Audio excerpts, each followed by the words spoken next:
2018년 헌법재판소는 종교적 양심적 신념으로 병역을 거부하는 사람들을 위해 처벌 대신 대체 복무제를 만들어야 한다고 판단했습니다.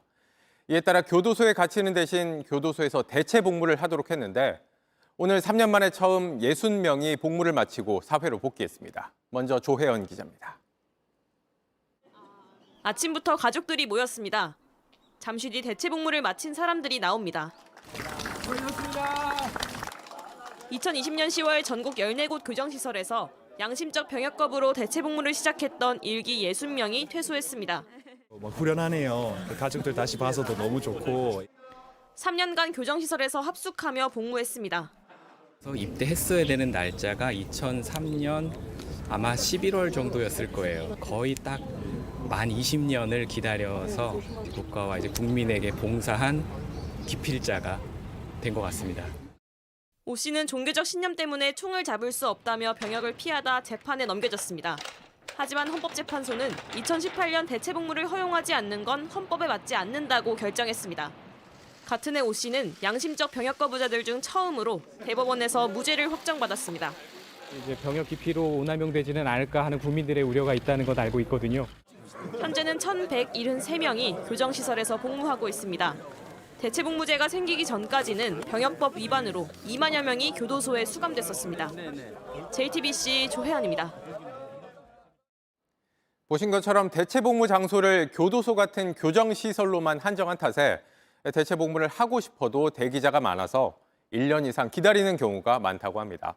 또 수용자들이 스스로 할 수 있는 일을 대신 해주는 역할에 그쳐 보완책이 필요하다는 지적입니다. 이어서 여도현 기자입니다. 35살 장경진 씨는 한의사입니다. 의정부 교도소에서 대체 복무를 하기 전엔 7년 동안 환자를 돌봤습니다. 하지만 교도소에선 침 대신 옥괴매는 바늘을 들었습니다. 매일 수십 벌에서 수백 벌씩 세탁하고 수선하고 대소변을 모포나 옷에 다 지리시거든요. 그러니까 그런 옷들은 따로 손세탁을 해야 되니까. 번역을 전공한 최희삭 씨는 수용자들의 쓰레기를 치웠습니다. 모두 수용자들이 스스로 하던 일입니다. 창문에서 지켜보면서 이제 좀 저희에게 좀 비난이 섞인 말들을 이렇게 하는 그런 수용자들도 있었고. 전문성을 발휘할 기회를 주는 게 더 효과적이란 지적이 많습니다.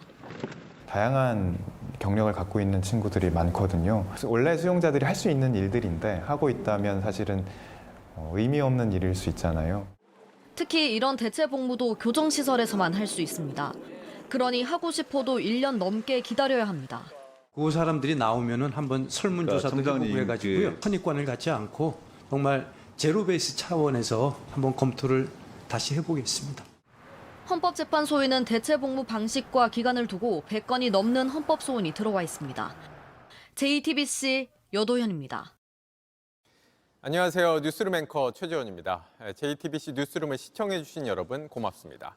더 많은 소식은 JTBC 뉴스 채널에서 만나보시기 바랍니다.